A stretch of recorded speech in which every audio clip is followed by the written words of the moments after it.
But all right, here's the part I really wanted to get to. We kind of delved enough into the religion. Our fucking hero, the hero of the podcast, Grey is Dalcenti. the great and almighty powerful Grey Dalcenti. He's clearly the hero of the story. He's going to come through as like the ultimate surprise hero. Like Kvot's going to be the bad guy. Grey Dalcenti is going to be the true hero of the story. I'm 100% confident in that.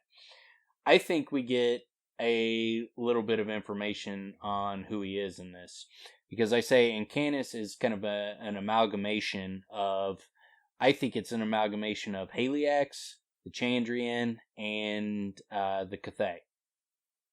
I think there's parts of the story that fit very well with all of them. So, like, I'll give you an example. So it says, Encanis, whose face was all in shadow. Encanis, whose voice was like a knife in the minds of men. So, the face in shadow is clearly Haliax.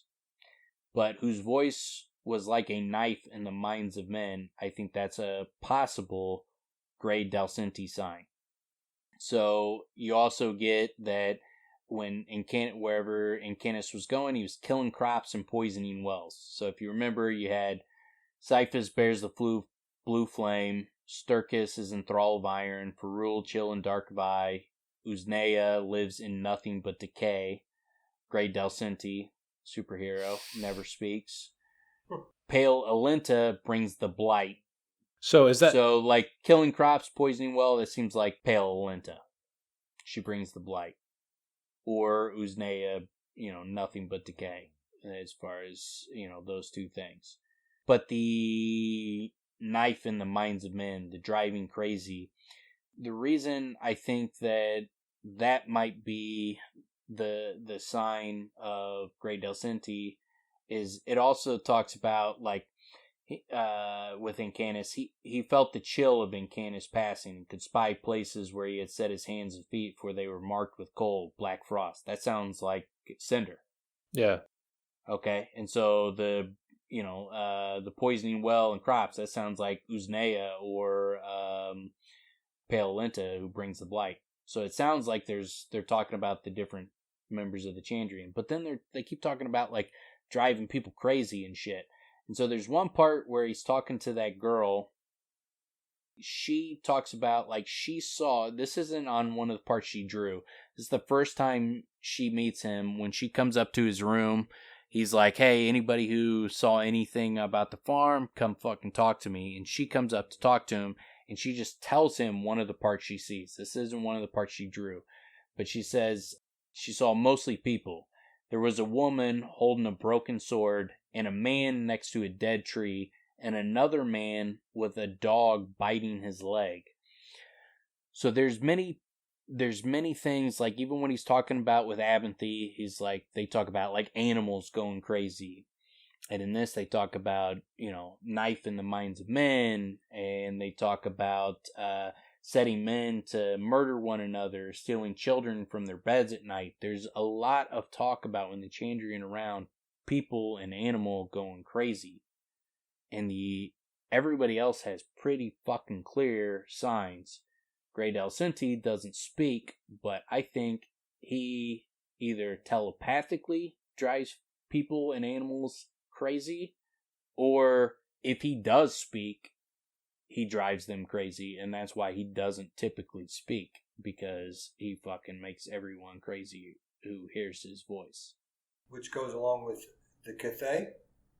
No, that doesn't go with the Cathay. I'm saying Grey Dalcenti, I think, is not quite the big frickin' puss that I initially thought he was. I think he might be the guy that drives everybody fucking mad. Because someone in the Chandrian drives animals and people crazy, and the only person who doesn't have a sign that makes any sense is the Grey Dalcenti, and I think it's not just that he never speaks, that he drives these animals and people crazy. There's a word in this chapter that they say, I don't know if it's about the wheel, but they say the word is so horrible that you don't speak it.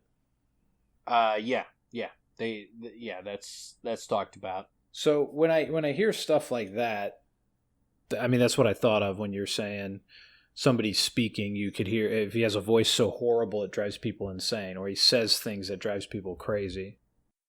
I think of like what the part you're talking about is they're like wrought all of black iron. The wheel stood taller than a man. It had 6 spokes, each thicker than a hammer's haft, and its rim was a handspan across. It weighed as much as 40 men and was cold to the touch. The sound of its name was terrible, and none could speak it.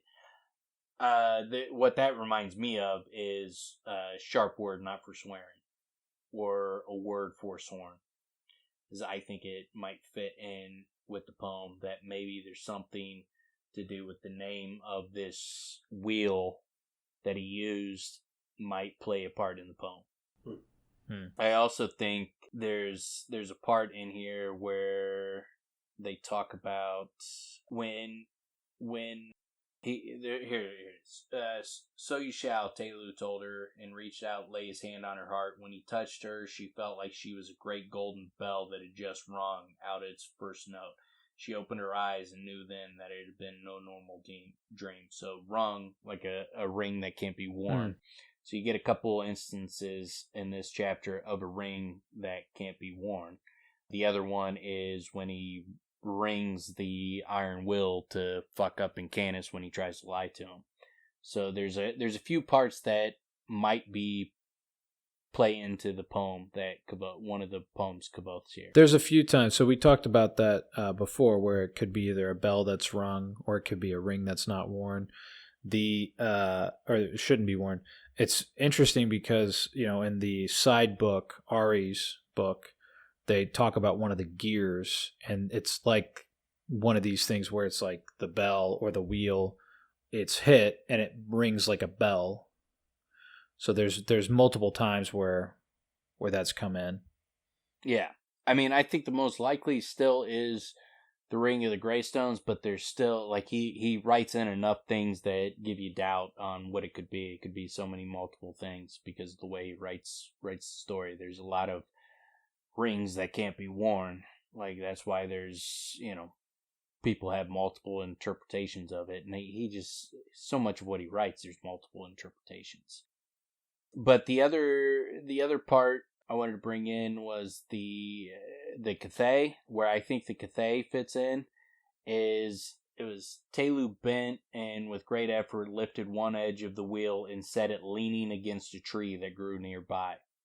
So he pins Encanis against a tree, and he's trapped against this tree. And while he's against this tree, he commanded him to not tell a lie, and he was not able to lie. And that fits perfectly with the Cathay, who's trapped in a tree, and he can't lie. He always tells the truth. So there's the signs mirror the Chandrian. There's clearly many signs multiple mentions of signs that fit with Haliax. There's the tree and the can't lie that fits with the Cathay. So I say it's an amalgamation of them.